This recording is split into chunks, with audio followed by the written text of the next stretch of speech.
দাশগুপ্ত রাজ্যসভার প্রাক্তন সাংসদ, পদ্মভূষণ পুরস্কার প্রাপ্ত এবং তিনি নিজেও অত্যন্ত বিশিষ্ট একজন সাংবাদিক, লেখক, কলামিস্ট। আজকে কিছু গুরুত্বপূর্ণ বিষয় নিয়ে তিনি আপনাদের সামনে তার বক্তব্য রাখবেন। আপনারা দয়া করে তার বক্তব্য শুনুন। সকলে নমস্কার। শোনা যাচ্ছে? এটা কি পড়াতে? হ্যাঁ, ঠিক আছে। নমস্কার। আজকে একটা আমি বিভিন্ন জিনিস নিয়ে কথা বলবো, কিন্তু আমি শুরু করছি একটা জিনিস নিয়ে। গত 15 বছর ধরে পশ্চিমবঙ্গকে 12টা বাজানোর যে পরিকল্পনা মমতা ব্যানার্জি নিয়েছে, তার কিছু কিছু অসমাপ্ত পয়েন্টস আজকে উনি আবার ধর্ণা করে সেটাতে মধ্যে কভার করতে চেষ্টা করছে। আজকের যে ওনার মেট্রো চ্যানেল, ওয়াই চ্যানেলের সামনে যে ধর্ণাটা প্ল্যান করা আছে, সেটা একদিক থেকে উস্কানিমূলক, যার প্রধান উদ্দেশ্য হচ্ছে কলকাতা শহর এবং বিভিন্ন জায়গায় সাম্প্রদায়িক একটা অস্থিরতা আনা।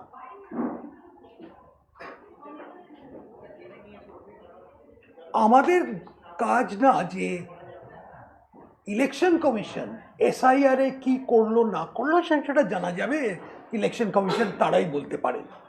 কিন্তু আমরা একটা জিনিস জানি যে একটা সাংবিধানিক কর্তব্য আছে, যেখানে ভোটার তালিকা আপডেট করতে হয়, এবং ভোটার তালিকা আপডেট করার একটা প্রধান উদ্দেশ্য হচ্ছে যে জাল ভোট, যেখানে জল ঘোলা হয়েছে, সেটাকে একটু একটু করে বাদ দিয়ে দেয়া যায়, যতটা সম্ভব অ্যাকুরেট একটা ভোটার তালিকা তৈরি করার জন্য। আজকে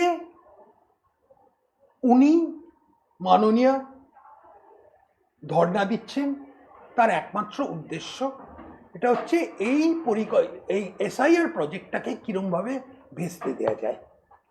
এটা উনি সুপ্রিম কোর্টে গেছিলেন, সুপ্রিম কোর্টে গিয়ে বলেছিলেন যে 2024-এর যা ইলেকশন রোল ছিল সেটার ভিত্তিতেই এখন নির্বাচন করা উচিত। সুপ্রিম কোর্ট সেটা মানেনি, বলেছিল যে না, এসআইআরই করা দরকার। তো এটা হচ্ছে আরেকটা পরিকল্পনা, যাতে সারা পশ্চিমবঙ্গে এক ধরনের অস্থিরতা শুরু করে যাতে ওই এসআইআরটা ইলেকশন কমিশনের কার্যকর্ম ভেস্তে দেওয়া যায়। তো এটার একটা, আমার মনে হয় এটা একটা মুখ্যমন্ত্রী তার যে সাংবিধানিক দায়িত্ব তার বিরুদ্ধে। কিন্তু এটা তো আমরা দেখেই এসছি অনেকবার যে মমতা ব্যানার্জি খুব একটা যে সংবিধানকে পুজো করে, মাঝে মাঝে উনি হাঁটেন সংবিধানকে হাতে নিয়ে, কিন্তু ইন অ্যাকচুয়াল লাইফ সংবিধানটা একটা কনভিনিয়েন্ট ইনস্ট্রুমেন্ট হয়ে গেছে ওনার কাছে। আমরা দেখেছি যে রুল অফ ল থেকে ল অফ দ্য রুলার, সেটা আমরা এখন পশ্চিমবঙ্গে প্রায় সবাই জানে যে এটাই হচ্ছে বাস্তব। তাই আমরা আমাদের যে পরিবর্তন যাত্রা চলছে, তাতে এক ধরনের ওনার যে অহংকারটা, তাতে সেটাকে চুরমার করে আমরা ভেঙে মানুষের সামনে আমরা আনতে চাই, যে তারা যেন সামনের নির্বাচনে এটা নিয়ে চিন্তা করে এবং ঠিক মতোভাবে ভোট দিতে পারে। ন্যায়ের উপর যে কি ধরনের তার অত্যাচার, মানে অ্যাসল্ট অন জাস্টিস যাকে বলে ইংরেজিতে, যেটা হয়েছে, তাতে আজকে পশ্চিমবঙ্গে এমন অবস্থা হয়েছে যে নারী সুরক্ষা প্রায় একদম কাল্পনিক হয়ে গেছে। আজকাল দেখতে পারি হাওড়ার রাস্তাঘাটে লোকে এসে কারুকে গুলি করে চলে যেতে পারে। মালদাতে এমন বাচ্চা বাচ্চা ছেলেরা, তারা গিয়ে গুলি চালায়। এইটা হচ্ছে আজকে পশ্চিমবঙ্গের বাস্তব। আর এই বাস্তবটা থেকে আমরা যদি আরেকটা পরিবর্তন করতে চাই, সেটাই পশ্চিমবঙ্গের ভারতীয় জনতা পার্টি, আমাদের এটাই একমাত্র উদ্দেশ্য। আমরা এটাও দেখতে পাচ্ছি যে ওয়াকফ আইনের বিরুদ্ধে যে ধরনের একটা ম্যানুফ্যাকচার্ড আন্দোলন তৈরি হয়েছিল, সেই আন্দোলনের কারণে জাফরাবাদে হরগোবিন্দ দাস আর তার পুত্র চন্দন দাসকে কিরকম নৃশংসভাবে বাড়ির সামনে হত্যা করা হয়েছিল। আমরা দেখেছিলাম 2026 জানুয়ারি মাসে 3 জন আলাদা আলাদা ইনসিডেন্টে মুর্শিদাবাদ এবং দক্ষিণ 24 পরগনার মধ্যে 3 জনকে কিরমভাবে লিঞ্চ করা হয়েছিল। আমরা দেখলাম তার আগেও গত নির্বাচনের সময়ই আমরা দেখেছিলাম যে সন্দেশখালিতে কি ধরনের একটা প্যারালাল সরকার চালাচ্ছিল শেখ শাহজাহান, এবং তার কি ধরনের দাবি ছিল। সব রকমের প্রশ্রয় এগুলোতে দিয়েছিলেন আমাদের তৃণমূল সরকার, তৃণমূল কংগ্রেসের সরকার। আর এটা আজকের না, এটা ধরো 15 বছর ধরে এটা চলছে। আর সব থেকে বড় হচ্ছে যে মহিলাদের ওপর যে ধরনের আক্রমণ, সেটা আমরা দেখতে পাই। অনেক সময় মাননীয়া বলেন যে উনি হচ্ছেন মহিলা মুখ্যমন্ত্রী, কিন্তু তাঁরও একটা দায়িত্ব থাকে মহিলাদের ওপর, মহিলা সুরক্ষার ওপরে।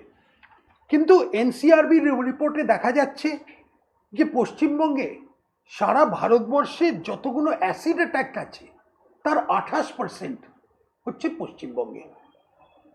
এটা একটা মানে আনএক্সেপ্টেবল লেভেল।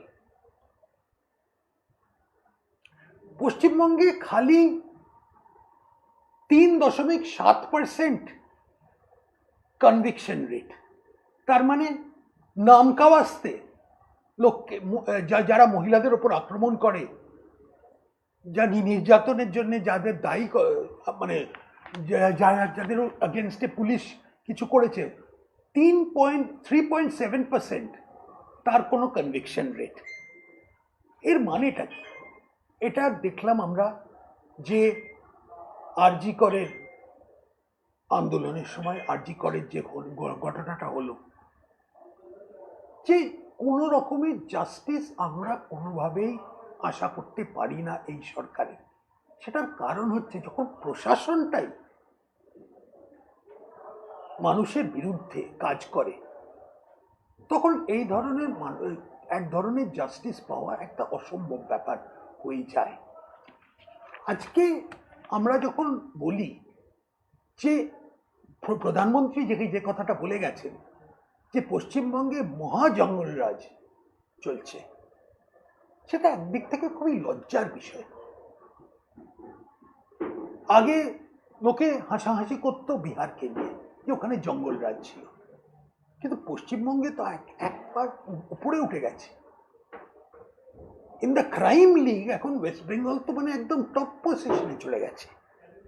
তার উপর দুর্নীতি, যেটা আগে আমাদের সমাজের মধ্যে খুব কম ছিল, আমি বলবো না যে ছিল না, কিন্তু কম ছিল, সেটার পরিমাণটা কোথায় গিয়ে পৌঁছেছে।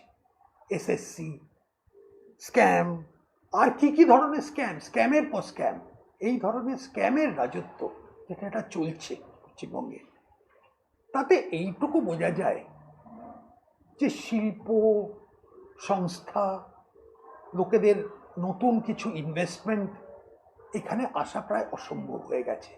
আর সব থেকে যেটা চিন্তার বিষয় হচ্ছে যে আমাদের ছাত্রছাত্রীরা, যুবক যুবতীরা কাজ না পেয়ে ওই ওয়ান ওয়ে টিকিট নিয়ে চলে যাচ্ছে। তারা একদিক থেকে পরিযায়ী শ্রমিক হয়ে যাচ্ছে, স্কিল্ড পরিযায়ী শ্রমিক বা আনস্কিল্ড পরিযায়ী শ্রমিক, দুরকমভাবেই ওটা চলছে। তো আজকে যখন মাননীয়া ধর্নায় বসবেন, তার একমাত্র ডিমান্ড হচ্ছে যে যারা ভোটার হবার যোগ্যতা নেই, সে বিভিন্ন কারণে হতে পারে। ডুপ্লিকেট নাম হতে পারে, কেউ মৃত হয়ে মানে জীবিত নেই, বা কেউ নাগরিকও না হতে পারে। বিভিন্ন কারণে যাদের ভোটার তালিকায় ইনক্লুড করা একটা প্রশ্নচিহ্ন আছে, গায়ের জোরে উনি চাইছেন যে সবাই যে যা পারে ঢুকে পড়ো, যাতে 30 লাখ 35 লাখ 40 লাখ বোগাস ভোটার থাকে। আসল পরিমাণ ভোটারে কতটা থাকবে এটা জানি না, এটা আলটিমেটলি দেখা যাবে যখন ফাইনাল রোলটা থাকবে। কিন্তু সব থেকে বড় ব্যাপার হচ্ছে যে আজকে পশ্চিমবঙ্গে যে ধরনের পরিবেশ হয়েছে, তাতে সুষ্ঠু নির্বাচন যদি করতে হয়, তাহলে একদিক থেকে সাংবিধানিক যেসব শক্তি আছে, যেসব সাংবিধানিক অথরিটি আছে, যেমন ইলেকশন কমিশন, তাদের দায়িত্ব পালন করার জন্য একটা প্রশাসন থেকে সমর্থন করা উচিত। দুর্ভাগ্যের বিষয় এই যে non cooperation by the government যেটা চলছে, তাতে কিন্তু একদিক থেকে কনস্টিটিউশনাল ব্রেকডাউন হচ্ছে। আর এই কনস্টিটিউশনাল ব্রেকডাউনের একটা উদাহরণ হচ্ছে যখন মুখ্যমন্ত্রী একটা সাংবিধানিক সংস্থার বিরুদ্ধে আজকে ধর্ণা দিচ্ছে, কোয়াইট ফরগেটিং, মানে ভুলে গেছেন উনি যে তার কি কি দায়িত্ব ছিল, তার প্রশাসনিক দিক থেকে কি কি দায়িত্ব। 15 বছরে পশ্চিমবঙ্গ কোথা থেকে কোথায় নেমে এসছে এইটুকু বলা। তো এই বলছি, তারপরে আপনাদের যা প্রশ্ন আছে। গতকালকে আমরা দেখলাম যে রাজ্যপাল যেভাবে ছেড়ে গেলেন, আসলে যে মুহূর্তে যে ক্রাইসিস অফ দি কনস্টিটিউশন এর কথা তুলে ধরছেন বা সাংবিধানিক একটা সংকটের পরিস্থিতির কথা বলছেন, রাজ্যপালের হঠাৎ এই ছেড়ে যাওয়া আপনারা কিভাবে দেখছেন? দেখুন, রাজ্যপাল নিযুক্ত করা এর দায়িত্বটা হচ্ছে রাষ্ট্রপতির। আর এটাও আপনাদের জানেন সংবিধানে লেখা আছে, the president acts on the advice of the council of ministers, সেটাও আছে। তো এটা সিভি আনন্দ বোসকে পশ্চিমবঙ্গ থেকে সরিয়ে RN রবিকে এখানে আনানোটা কারুকে কোনো অপমান করা হচ্ছে না, যেখানে যার ডকট্রিন অফ নেসেসিটি বলে হয়তো আছে। RN রবি হচ্ছে একজন রাষ্ট্রীয় সুরক্ষার উপরে একদম অনেক কাজকর্ম করেছেন উনি, ওনার একটা এক্সপিরিয়েন্স অভিজ্ঞতা আছে, দীর্ঘ অভিজ্ঞতা আছে। পশ্চিমবঙ্গে এটা ঠিক যে রাষ্ট্রীয় সুরক্ষাটা সামনের দিনে একটা বড় ইস্যু হয়ে যাবে, হয়তো হয়তো আমি বলছি হয়তো, সেটা হয়তো একটা কারণ ছিল যার জন্য RN রবিকে পশ্চিমবঙ্গে আনা হয়েছে। আমি কিন্তু বলছি এটা একটা কারণ, কিন্তু তাছাড়া উনি একজন অভিজ্ঞ সোবার মানুষ, যার অনেক দিনের অ্যাডমিনিস্ট্রেটিভ একটা এক্সপিরিয়েন্স আছে। তো ওনাকে আনাটা যে কোনোভাবে একটা অপমানজনক ব্যাপার, যেমন মুখ্যমন্ত্রী বলতে চেষ্টা করেছে। মুখ্যমন্ত্রী কিছুদিন আগে বলেছিলেন যে সিভি আনন্দ বোসের যোগ্যতা নেই, সেই চরিত্রর একটা অনেক কিছু গন্ডগোল আছে, সে কারণে ওনাকে চলে যাওয়া উচিত, এটা বলেছিলেন উনি। এখন উনি ওনাকেই একদম মানে অনেক বলছেন যে কি দয়া ওনার উপরে। তাহলে ওইসবের মধ্যে আমরা যেতে চাইছি না, কোনো ব্যক্তিগত ব্যাপারে যাওয়া উচিত না। কিন্তু একটা জিনিস আশ্চর্য লাগে যে যাকেই রাজ্যপাল নিযুক্ত করা হোক, আমার মনে হয় মমতা ব্যানার্জি তারই মধ্যে একটা কিছু না কিছু একটা ত্রুটি বার করবেন। সব রাজ্যপাল তো ওনার রাজ্যসভার লিস্টের মতো হতে পারে না। না, এটা বলা হচ্ছে মমতা বন্দ্যোপাধ্যায় গতকালের পোস্ট, এক্স হ্যান্ডেল পোস্ট আপনি নিশ্চয়ই দেখেছেন, বা দেখেছি। তৃণমূল কংগ্রেসের তরফ থেকে এটা একটা গতকাল থেকে তৈরি করা হচ্ছে যে এটা বড় কিছু হতে চলেছে, যেটা বিজেপির গেম প্ল্যান, এবং এই বড় কিছুটার একটা আশঙ্কা তৈরি করা হয়েছে, এরকম একটা সোশ্যাল মিডিয়াতে পোস্ট হচ্ছে। তা এই বিষয়টাকে নিয়ে যদি একটু কিছু বলেন। দেখুন, এক ধরনের রাজনীতি হচ্ছে কনস্পিরেসি থিওরি বার করা। সে কনস্পিরেসি থিওরি যদি আপনি মানেন, তাহলে হয়তো বিরাট কিছু হতে চলেছে।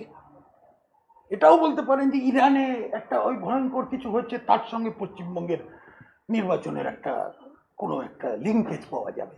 এই ধরনের যুক্তি আপনি দিতে পারেন, কিন্তু আমার মনে হয় না যে এমন কোনো, আমাদের একমাত্র সত্যি একটা পরিকল্পনা আছে ভারতীয় জনতা পার্টির, সেটা হচ্ছে একটা পরিবর্তন আনা, ইলেকশনে জেতা,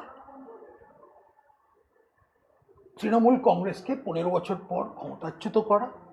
এগুলো ওপেন ডিক্লেয়ার্ড, এতে কোনো সিক্রেট কিছু নেই। এটা হচ্ছে আমরা 26-এর ইলেকশন লড়ছি জিতবার জন্যে, এখানে একটা সুষ্ঠু সরকার গঠন করার জন্য, বাংলাকে তার পুরাতন গর্ব এবং ইজ্জতটা ফেরত আনার জন্য। এটাকে যদি আপনি মনে করেন একটা বিরাট চক্রান্ত, তাহলে হয়তো এটাই চক্রান্ত। না, এই যে বলা হচ্ছে, আপনি বলছেন না, না, ইলেকশনের কথা যখন বিজেপি বলছে, তখন পাল্টা বলা হচ্ছে আসলে ইলেকশনটাই চাইছে না বিজেপি, এবং রাষ্ট্রপতি শাসন জারি করে আলটিমেটলি এটা কন্ট্রোল নিতে চাইছে বিজেপি, সেই বিষয়টা। দেখুন, এই এসআইআর প্রক্রিয়াটাকে কতভাবে স্যাবোটাজ করার চেষ্টা ভারতীয় জনতা পার্টি করেনি। এটা করেছে তৃণমূল, তারা অন দ্য গ্রাউন্ড করেছে, কোর্টে গিয়ে অনেক রকম ডিলেইং ট্যাকটিক্স করেছে। এমন ওরা চেষ্টা করছে যে যাতে হয়ে যায় যে 2024-এর ভোটার তালিকায় যেন এখানে আরেকবার চলে। তো এটা তো হচ্ছে না। নতুন এসআইআর এখন হচ্ছে, মানে ইলেকশন কমিশন এবং সুপ্রিম কোর্ট দুজনেই বলে দিয়েছে যে এসআইআর হবে, তার জন্য যত টাইমই লাগুক। আমি মনে করছি না যে এটার মধ্যে ভারতীয় জনতা পার্টির কোনো রোল আছে। আপনারা বাইরে কথা বলুন না, তখন থেকে আমি অনেকক্ষণ কথা বলছি, বাইরে হয়ে গেল, 20 মিনিট চলছে। ঠিক আছে, বলুন, প্রশ্ন করুন। সমাজে যেটা আপনারাও বারবার বলছেন যে কোনো স্কিম বা কোনো ভাতা বন্ধ হবে না, কিন্তু শরৎনগরে আমি জানি না আপনি কি বলবেন, আপনাদের হরিণঘাটার বিধায়ক অসীম সরকার বলেছেন যে যে যুবকরা ভাতা নিচ্ছে তারা কাজ করতে পারবে না, তারা জীবনে ভাতা হতে পারবে না। আমাদের ম্যানিফেস্টোতে ভাতা নিয়ে কি থাকবে এটা কদিনের মধ্যেই আপনি জানবেন। কিন্তু আমি মনে করিয়ে দিই যে 3 দিন আগে মাননীয় অমিত শাহ কতগুলো প্রতিশ্রুতি দিয়ে গেছিলেন। একটা হলো ডিএ নিয়ে একটা যে যার ডিএ যে এরিয়ার যতটাই থাকবে সেটা এখন দেয়া হবে 45 দিনের মধ্যে। উনি বলে গেছেন যে যেগুলো সরকারি চাকরি, যেটা কন্ট্রাকচুয়াল এমপ্লয়িজদের দিয়ে এতদিন ভরানো হচ্ছিল, সেখানে একটা স্থায়ী। এইটা হচ্ছে ভারতীয় জনতা পার্টির অ্যাপ্রোচ, এটাই হচ্ছে দিশা। কোনোভাবেই আমি মানে দায়িত্বের সঙ্গে বলতে পারি যে যা বেনিফিটস, যা সুবিধে পশ্চিমবঙ্গের মানুষ এখন অবধি পেয়েছে, সেগুলো তো থাকবে, হয়তো তার বেশিও হতে পারে। আমাদের বিরোধী দলের নেতা উনি বলেছেন যে লক্ষ্মীর ভাণ্ডারটা 3000 টাকা হবে। সেটা হয়তো আমরা আমাদের ম্যানিফেস্টোতে আবার বলবো। তাই জন্যে যে একজন বিধায়ক কি বলেছে সেটা পার্টির পুরো নীতিটা নির্ধারিত করে না। সম্ভবত এই যে পরিবর্তন সংকল্প যাত্রা শুরু হয়েছে, কোচবিহারে দেখা যাচ্ছে যে শুরুর আগে পৌঁছানোর আগে যে সমস্ত আপনাদের গাড়ি সমস্ত কিছু ব্যাপক ভাঙচুর করা হয়েছে, এবং রীতিমতো একটা তাণ্ডবের অবস্থা, এবং একাধিক জায়গা থেকে এরকম খবর আসছে। কিছুক্ষণ আগে আপনারা জিজ্ঞেস করেছিলেন চক্রান্তের ব্যাপার। আমি এখন যদি বলি যে সুষ্ঠু পরিবেশে নির্বাচন করার বিরোধিতা সব থেকে বড় কে করছে, এটা হচ্ছে তৃণমূল কংগ্রেসের মাসল পাওয়ার, তৃণমূল পাওয়ার যে বিশ্বাস যে তারা তৃণমূল ছাড়া আর কেউ নির্বাচনে পার্টিসিপেট করতে পারবে না। একটাই ভোট থাকবে, একটাই সিম্বল থাকবে, সেটা তৃণমূলের লোককে তাকেই দিতে হবে। এখন আপনি দেখুন, যখন বিরোধী দলের নেতা তাকে যদি 100 বারের চেয়েও বেশি কোর্টে যেতে হয় একটা পারমিশন নেবার জন্য, এই পুরো পরিবর্তন যাত্রাটার জন্যও আবার কোর্টে আমাদের যেতে হয়েছিল, সব কিছুর জন্যই কোর্ট। এটা কি রুল অফ লয়ার্স হচ্ছে আইনজীবীদের জন্য পুরো ব্যবস্থাটা? তাই আজকে পরিবর্তন যাত্রার উপরে যে আক্রমণটা, এটা একটা হচ্ছে পার্ট অ্যান্ড পার্সেল, যেটা তৃণমূলের চরিত্র, এইটাই বলে মহাজঙ্গল রাজ।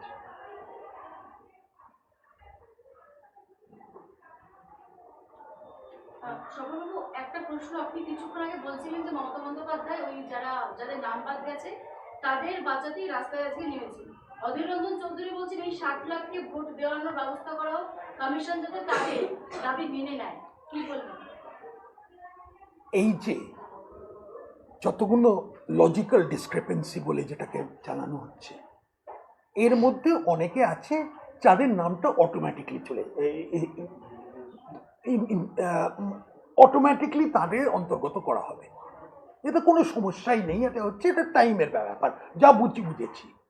কিন্তু এখন কেউ যদি বলে যে এই পুরো যতজন আছে সবাইকে নিতে হবে, সেটা একটা অস্বাভাবিক দাবি।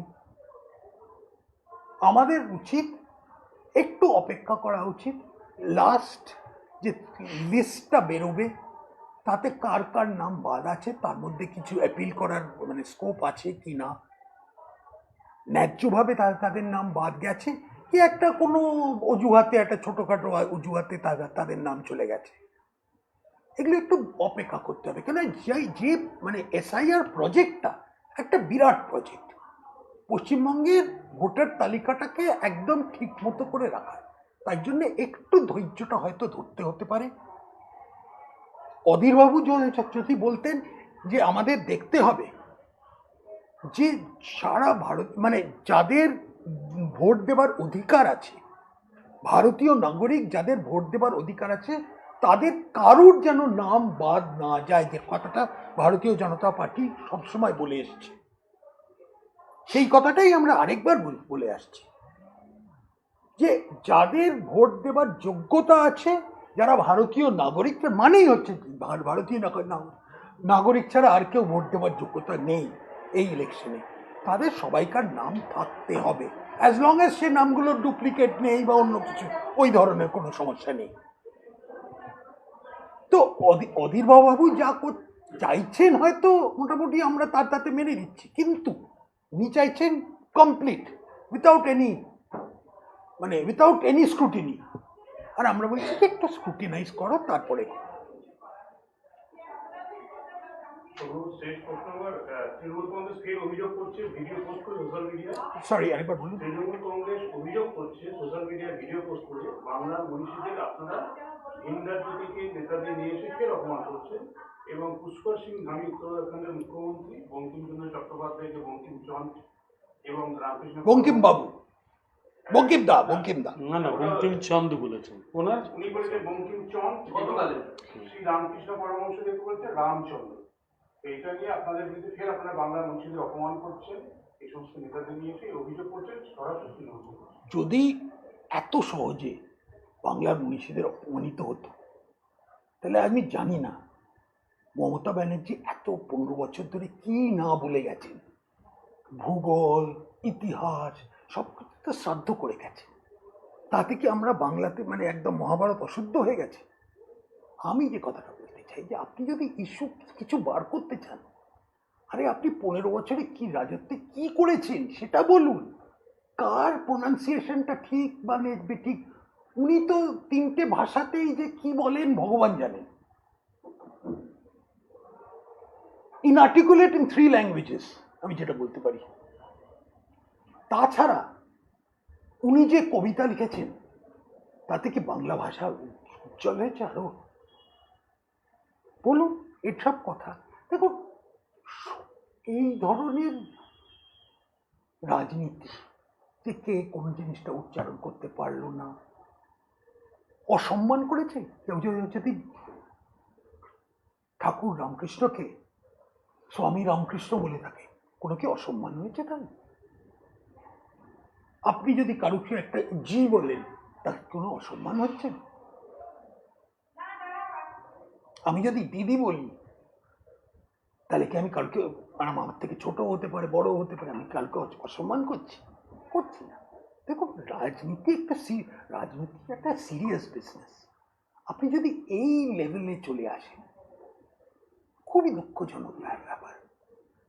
মানুষের সেন্টিমেন্টকে নিয়ে অন্য জিনিস নিয়ে করুন না।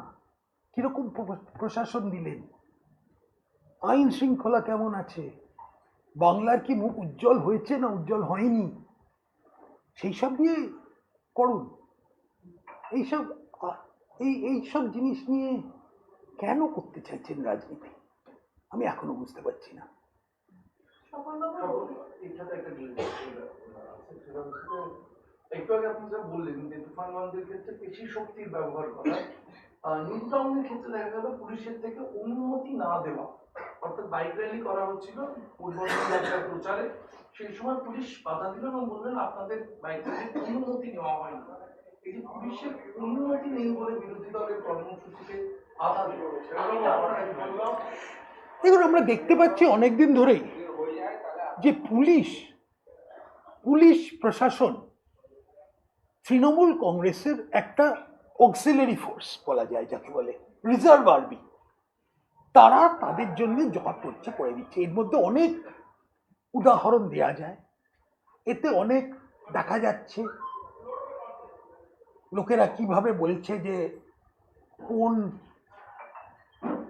ওয়েলফেয়ার ফান্ড বা তার উপরে যারা বসে আছে তো তাদের কি ধরনের বক্তব্য।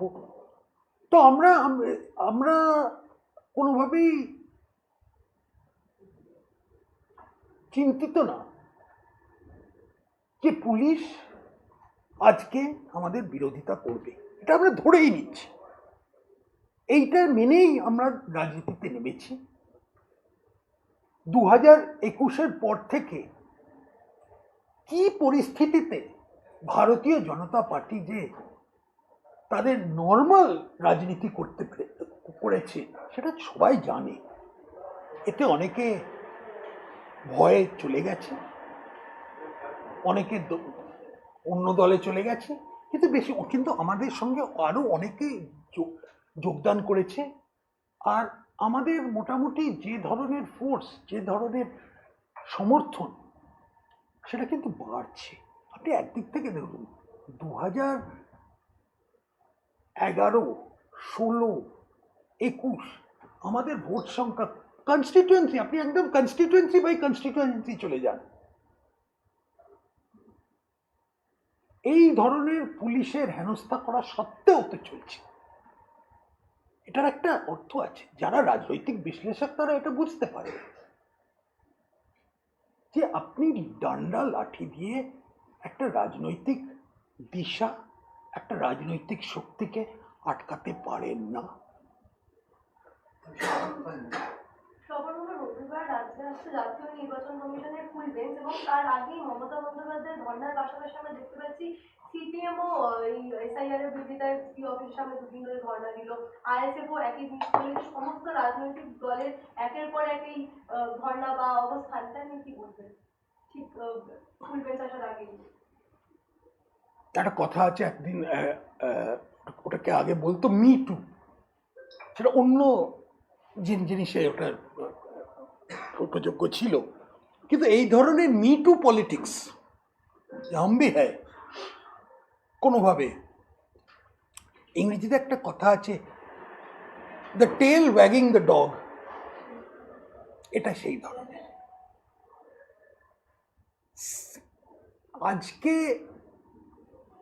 যারা লাল ঝান্ডা নিয়ে ঘুরে বেড়াতো, একটা সময় তারা রাজত্ব করতো, তাদের দম্পত্য ছিল, এখন তাদের কেউ পোছে না। তো ওরা তাদের নিজেদের একটা প্রাসঙ্গিকতা এস্টাবলিশ করার জন্য করছে। যেসব দলগুলো করছে তারা এই ধরনের কথা, যা আপনার মোটামুটি। তো আজকে একটা মমতা ব্যানার্জিরও একটা বা তৃণমূলেরও একটা পরিকল্পনা আছে যে নো ভোট টু বিজেপি যেটা করেছিল 21 সালে, তারই একটা কোনো সেকেন্ড ভার্সন, সেকেন্ড এডিশন করবে। তার জন্যে তো সিপিআই এমএল তো এক পা এগিয়েই আছে। সিপিআই এম এর মধ্যে এখনো কি কিছু দ্বিধা আছে, কিন্তু এমএল তো এগিয়ে আছে। আর আইএসএফ, কাকে আইএসএফ সাপোর্ট করবে তারা আইএসএফই জানে।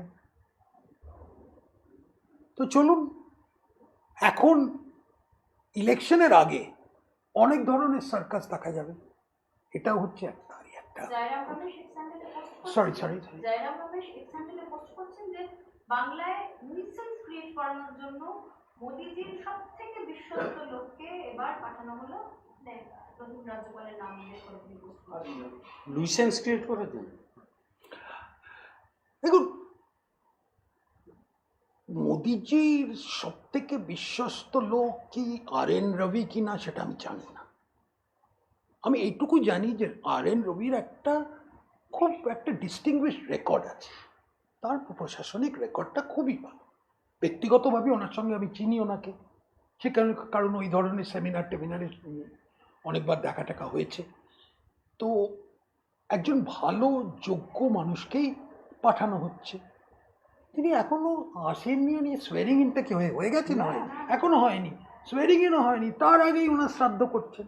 কি ধরনের মানে পশ্চিমবঙ্গে পাও রাখেননি আপনি। পশ্চিমবঙ্গের বাংলার একটা হসপিটালিটি বলতে কি সুন্দরভাবে দেখাচ্ছে না। জয়রাম অফিসে দিচ্ছে। ওকে, থ্যাংক ইউ। ইংরেজিতে লাগবে। কার জন্যে, কিসের? Anything else?